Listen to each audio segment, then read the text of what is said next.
Yo, what's good everybody? Welcome back to the channel. Welcome back to a brand new video. In today's video, I'm going to be taking you guys back in time a little bit over a year ago when we first went ahead and picked up the FRS. Now, the FRS was a crazy project. I knew it was going to be a lot to go ahead and repair it, especially the condition it was sitting in. In the next 30 seconds, you guys are going to see us transform the car from this to this. I spent a lot of money, I spent a lot of time going ahead and doing research, repairing things, finding parts, and the whole entire process was super fun. Although at the time it was a headache, I'm really happy with how the car turned out, and I'm really happy to show you guys how the car is sitting. But before we go ahead and start today's video, you guys might notice that we are sitting in a different car. This right here, some of you might be able to tell what car it is just from the interior. This is the new project. I'm gonna reveal the new project to you guys in the next video, so definitely stay tuned for that. If you guys are new here and want to see another rebuild, hit that subscribe button. And with that being said, here is the 2013 Scion FRS rebuild series in 10 minutes.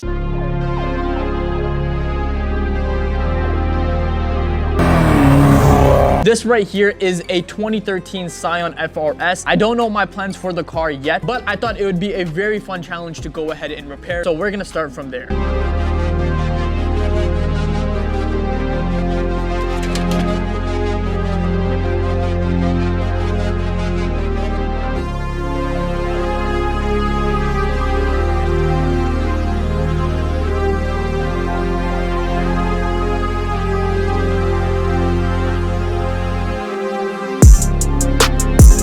But by the looks of it, there is no clock spring on this car. Fish these wires and be very careful when fishing these wires through the steering wheel. This is an airbag module. This should reset the light on the car.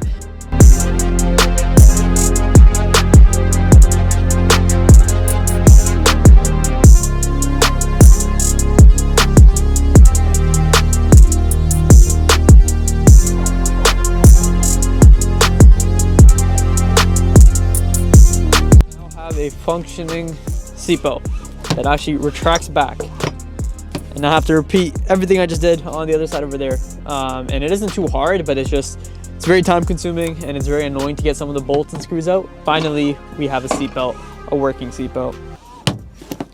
So we're putting the airbag in the car, and it's pretty simple. I think it just lines up with all the holes that are up top. I'm gonna need a couple more bolts because these bolts right here, it takes some 10 mils. And then this airbag pretty much just wires up to the back over there with that yellow harness right over there. So I continue this, and then I'll pick up the camera once we have installed this whole entire airbag. But again, this is my first time dealing with any airbags. This is my first time dealing with any seat belts or anything.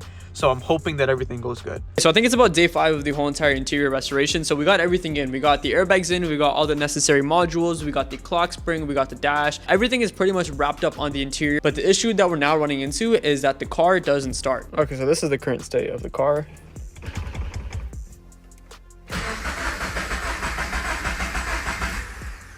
It won't start. So we went ahead and got the car started, and it wasn't what anyone thought. The first thing we decided to do was go ahead and change the battery right there. It wasn't the battery was good, and replacing this battery honestly didn't even do much. The actual issue was right over here.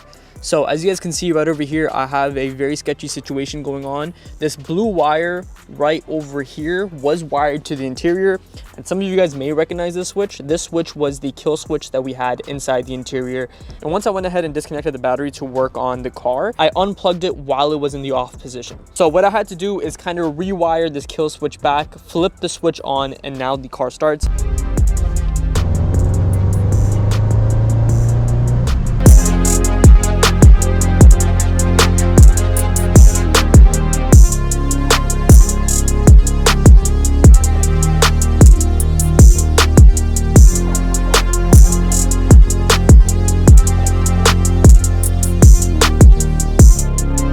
Okay, moment of truth. Let's see if the fuse was the issue.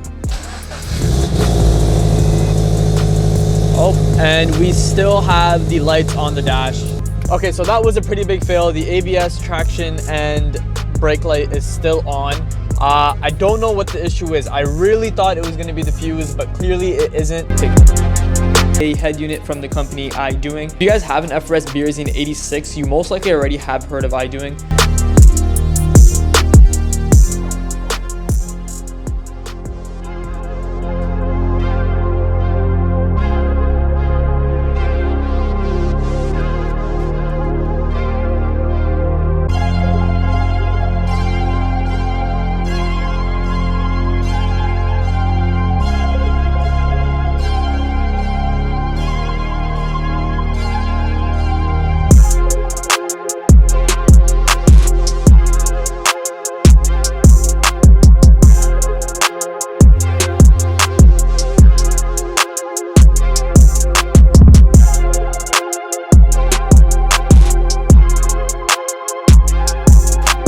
right here is the surprise modification I had for you guys. This is a Starlight headliner kit for the FRS, and honestly, it made the interior look a lot better. But now that we've created a very clean interior and the interior is done, I'm super excited because there's one more thing left to do, which is getting started on the exterior.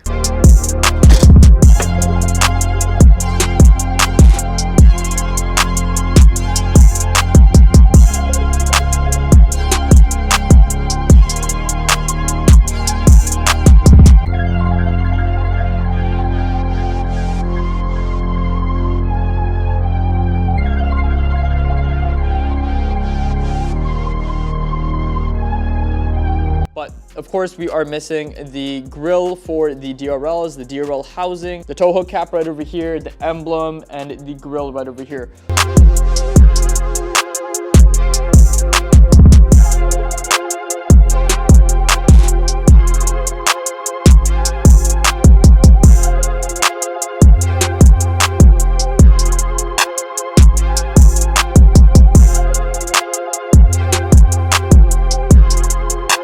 This cold air intake that the previous owner installed, this isn't a proper cold air intake. This is honestly something that's very cheap, and on top of that, it's also bothering this space right over here. And what I mean by that is because this cold air intake is a cheaper one, it is slowly going down and hitting this pulley on the bottom right over here, and by doing that, it's not really great for the car and it could cause damage in the future. So I definitely want to go ahead and take this out.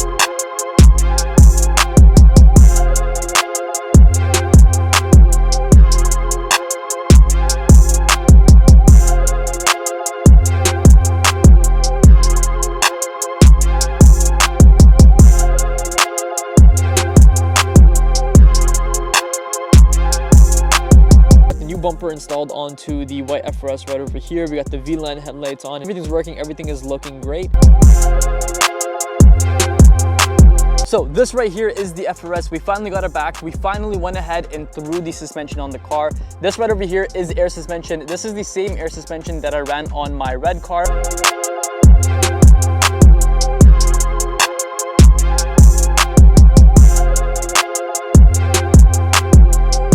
One chilling in his garage, and when I mentioned that I was looking for a trunk, he went ahead and gave me this. And this trunk, we matched it with this duckbill. This duckbill is actually one of my favorite duckbills for the FRS Bearzine 86.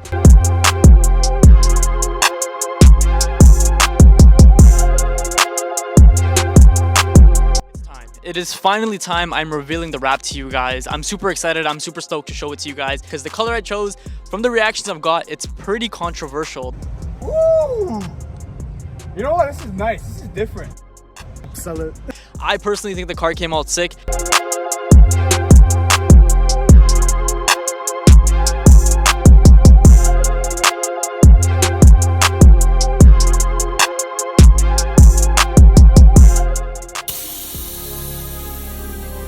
This right here is my Hot Rod Red FRS. This color that I specifically chose red over here, it's not the same red that my other FRS was. On the screen, you guys are gonna see a picture I took. This right over here is a comparison in the nighttime between both the cars. As you guys can see, there is a difference between the reds. Now that it's in here, we're gonna go ahead and fix up a lot of things that we need to do to the front end of the car. Have a brand new lip that we're gonna be installing.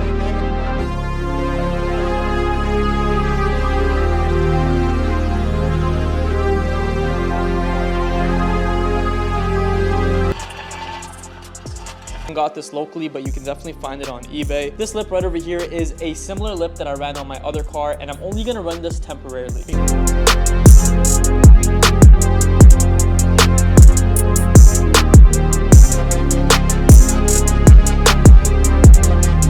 Now I ordered two sets. I believe I have a 5mm right over here and I have an 8mm right over here.